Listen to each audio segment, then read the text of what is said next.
Hello and welcome to this video.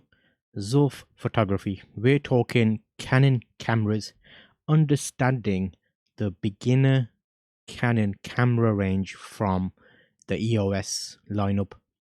So, okay, let's get into it. Canon haven't made this easy for us. It's just a complication of numbers, isn't it? 1100D, 1200D, 1300D, 2000D, 4000D. It's just like they've got endless different ranges. So I'm going to explain each of those here. I'm going to give you my opinions of how to understand them. So kind of give you a chronological view of it, when they came out, what they offer over each other, why they took the different name approach. I'm on the Canon website right now. They have a beginner DSLR cameras range. They have a mid-range DSLR cameras. They have a professional range, which we'll ignore altogether. I'm just going to look at the beginners and the mid-range DSLRs and see where they're putting their cameras that we're interested in. So if I open up the first one, they say beginners, they have the 4000D, which is another thing to look at altogether. So the 4000D is a higher number than the 2000D. So it doesn't necessarily mean it's better because it's a higher number.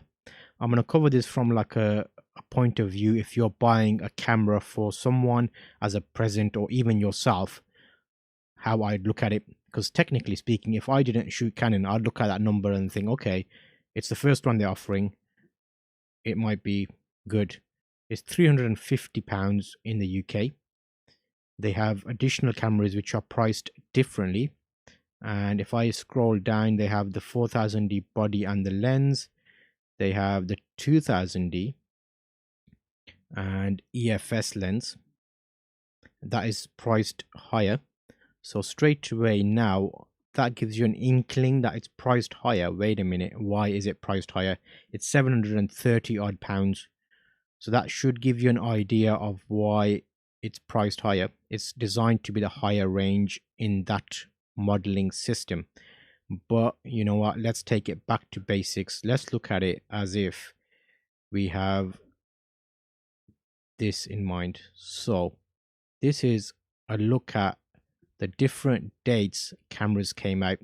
So right now, if I get my little pen, I can show you there is 2000D and a 4000D model right there in yellow I've highlighted, and that was released around 2019. So in 2019 those models came out. Okay, interesting. So that is, look at that as a range of cameras which has come from the the 4-digit series. So we're looking at 1100, well, 1000D before that, which was like in the 2008 period. Then we had the 1100D, then we had the 1200D, then we had the 1300D, we had the 2000D, but then at the same time they've put a 4000 as a separate line, if you notice there. So let's go here, let me just show you this. Let me clear that out the way. So what I'm going to do is I'm going to visually draw some pots just to help you understand this, because that's probably the easiest way to do it. So if you're listening to this on our podcast, what I'm drawing is a little bucket, which doesn't look like a bucket at all. This looks like nothing. Okay, there's 3 buckets. So we'll call the first bucket number 1. We'll call the second bucket number 2. I'm going to call the third bucket number 3. So visualize this in your head, guys, if you're listening on the podcast. So the first bucket, I'm going to put in the 1000D series of cameras. Oopsie daisy. Which, okay, that's interesting. So the buckets appear and everything, don't they? Okay, so 3 buckets, 1, 2, and 3. In the first bucket, let's put the 1000 series of cameras. So that'll be your 1000D, 1100D, 1200D, 1300D, and the 2000D. So the reason I put them all in the same bucket is they are cameras designed around the 2008 onwards, and they are APS-C cameras, which means basically that they have a crop sensor body. So advanced photo system type, which is what it stands for, APS-C, Type C, is an image sensor format approximately equivalent in size to advanced photo system file negative. It's C for classic format, and you have a crop sensor, which basically means, if you're new to this, it's a smaller sensor. I'm gonna try and keep this jargon free, because if you're buying a present, you probably don't want to know all of this. But the reason I'm covering it like this is to let you know some of the older cameras are actually in fact better than the new ones, which makes no sense to me. But Canon did an amazing job with their lineup. Okay, so we've got 1000D, we've got 1100D, we've got 1200D, we've got 1300D, and we've got 2000D in bucket number 1. Now, in those cameras, if I was going to buy a camera, the most likely contender with, if I was thinking about presents, would be the 1300D. The reason for that is it's a good entry camera. It offers you video, because naturally when you're taking photos, you're going to want to progress onto video. So that's my thinking in that range. The 2000D is a newer body.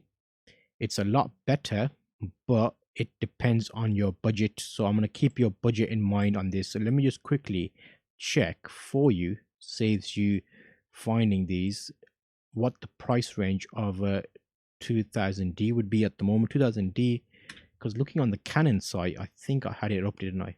Yes, I do. So 2000D with a 18-55 kit lens, which is perfectly acceptable lens if you're new and giving this to someone as a present. It'll do great. They can naturally progress from that going forward. You're looking at £400 in the UK. So £400 for the EOS 2000D. That's the top of the range camera in our bucket number 1. So that is good, is it? Well, let's find out. Let's have a look at the 1300D and see what that will be at. Because what does happen is some cameras, once they stop selling them, they don't put a price on their website.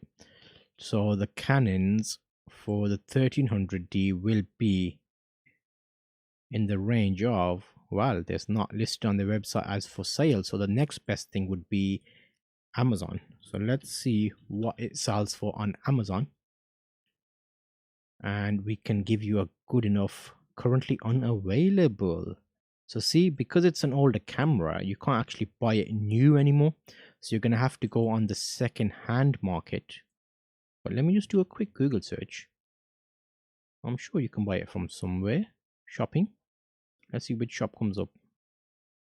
Okay, Currys and PC World do it. If you're in the UK, you'll know those stores, and they're trustworthy stores to buy from. 300, no, that's the 4000D. Okay, 3000. Onbuy.com. £338 for the 1300D. So a slight difference of about £70. You get 18-55 lens. So let me just show you this actually. So there is what I'm looking at. EOS 1300D, £338.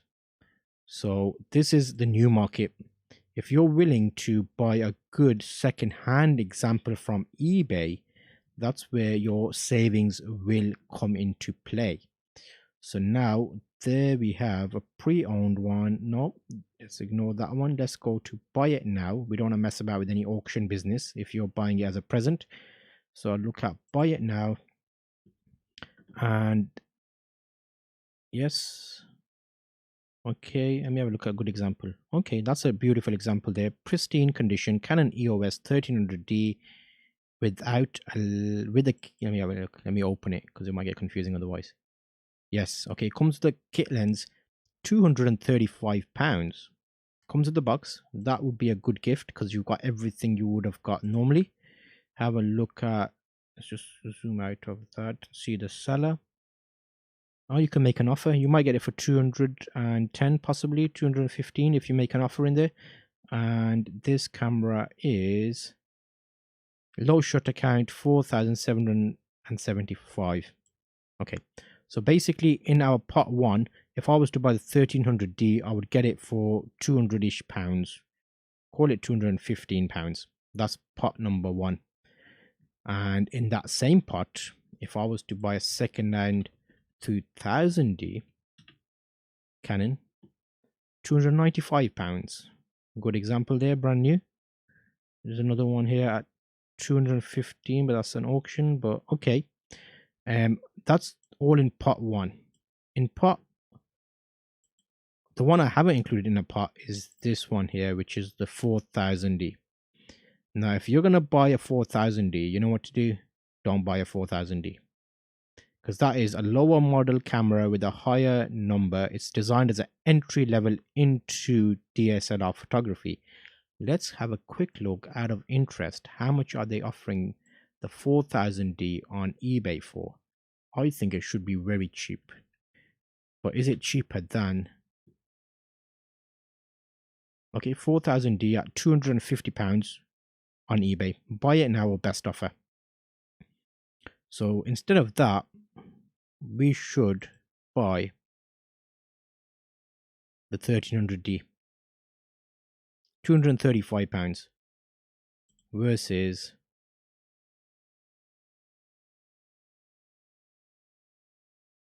£250.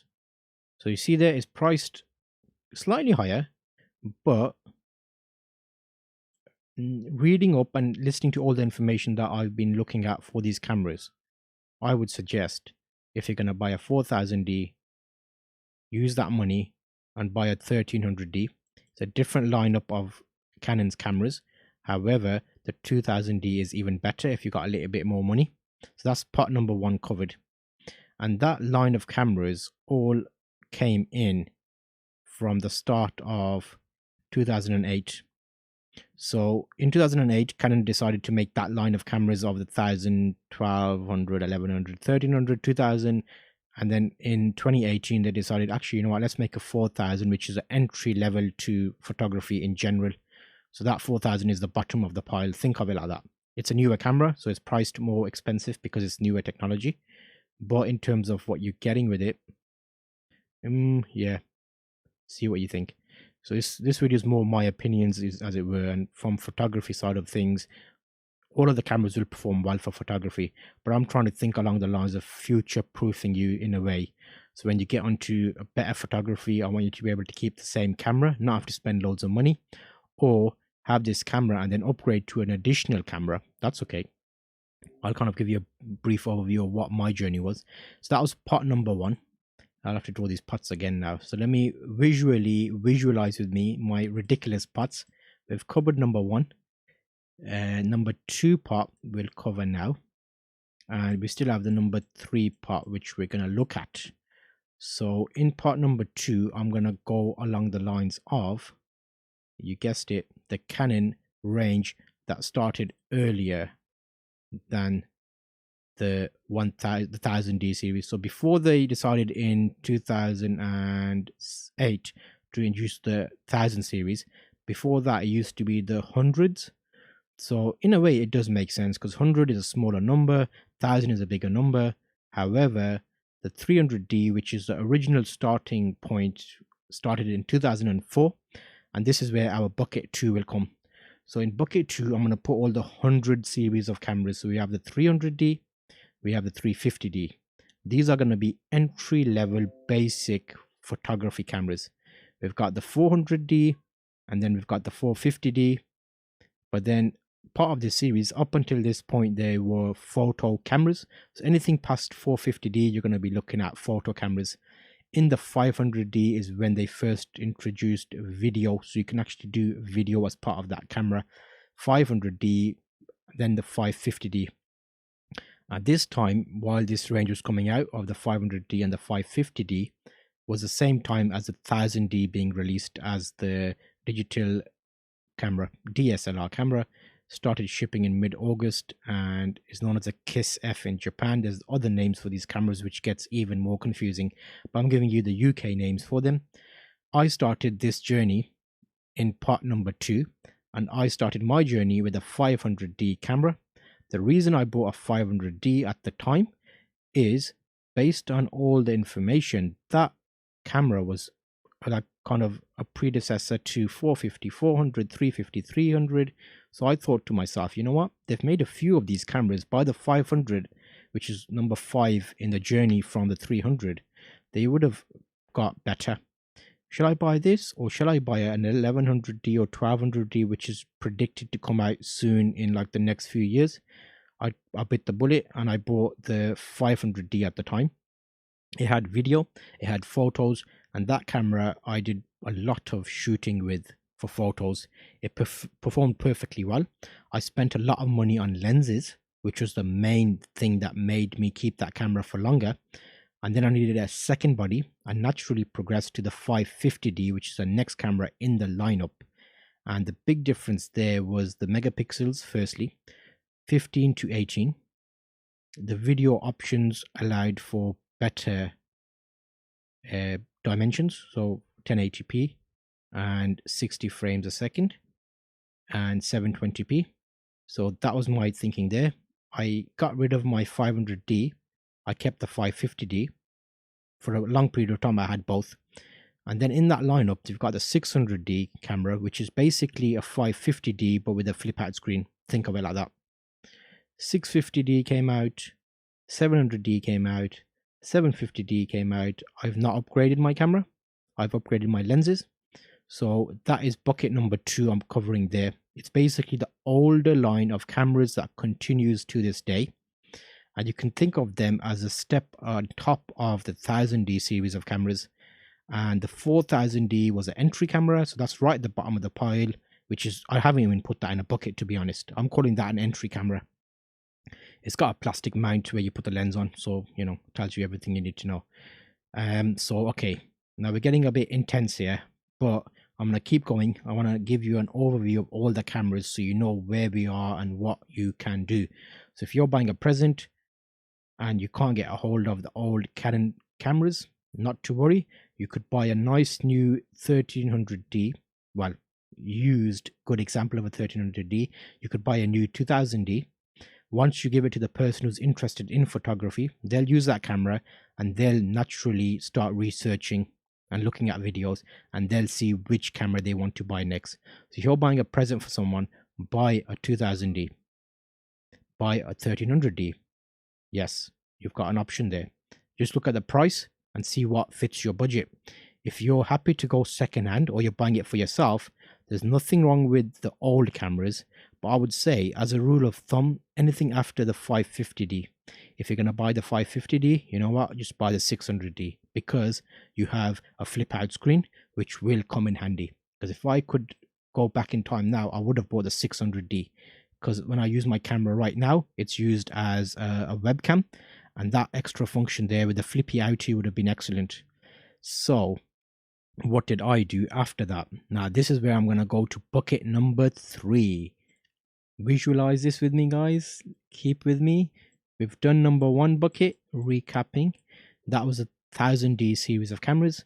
We've done number 2 bucket, which is the older line of cameras, which I'll call the 100 series. So like the 300s, 350, 400, 450. Now this bucket is going to be a bit bigger. And the reason it's going to be bigger is it's the full frame bucket. So once you know that you are going on this journey and you've got a camera from the first bucket, because basically the first bucket is a newer lineup of entry cameras. The second bucket is an older historical line of entry cameras, but they were around a lot longer. And then the third bucket is going to be your professional full frame bucket. And that is where, if you know the person you're buying the present for is serious about photography, then you're going to be dipping into this bucket.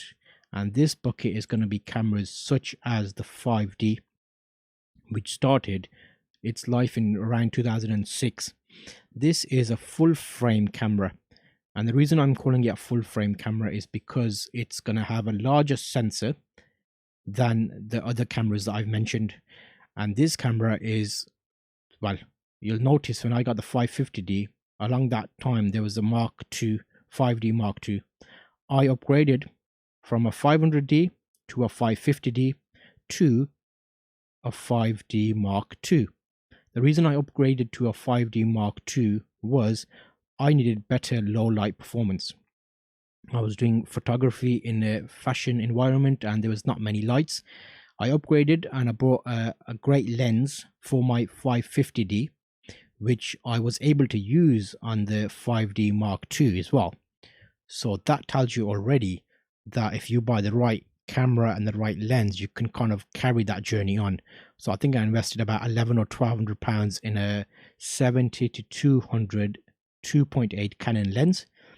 On my 550D, in the environment I was taking photos at something like 1600 ISO, and I had my Canon camera set to something like 60 shutter speed and f2.8, which is the lowest available on the Canon lens I was using. But then I wasn't getting that great image quality because the light wasn't good. So then when I got the 5D Mark II and I used that same lens on it, that was a lot better because it was a full frame camera. I was able to get the photos I wanted at the same ISO, but there wasn't much noise in the photo. Noise is basically when the camera is having difficulty picking up the details of the photo in a layman's kind of way. So that's my journey. In that same part, you have the Mark III and the Mark IV 5D, also good cameras, also offering video capabilities, 5D Mark II onwards. So this was a look at the 3 pots. I'm not going to get into the additional pots whereby they had the 60 Mark II, the 5D S, which is like more professional grade type cameras, are basically covering the entry to professional range. So this has given you an overview of those cameras. I've also made separate videos about all of these cameras compared to each other with specs and things, so I'll link you in the cards to that. But I want this to be like an overview video where you can kind of get a rough idea to make sense of Canon's bloody range, innit? That's what it's about, because it confuses you as hell. But look at it as a hierarchy, like I mentioned, and the 3 separate buckets. Which bucket do you want to pop into? If you got a healthy budget, go into bucket number 1, which is the 1000 series, and get the latest one there, the 2000D. If you're happy to go for a second-hand one, go for the 1300D. If you're happy and you're buying it for yourself, the older cameras, like the 100 series, the 550D is more or less equivalent to the 1300D. Think of it like that. And the 2000D is slightly higher megapixel, but the 550D I still would go over to. And then from that range, your natural progression to a higher full frame camera if you choose to go that way. But this was a quick look at Canon's range, and I'm linking you to this playlist where you'll find a lot more information.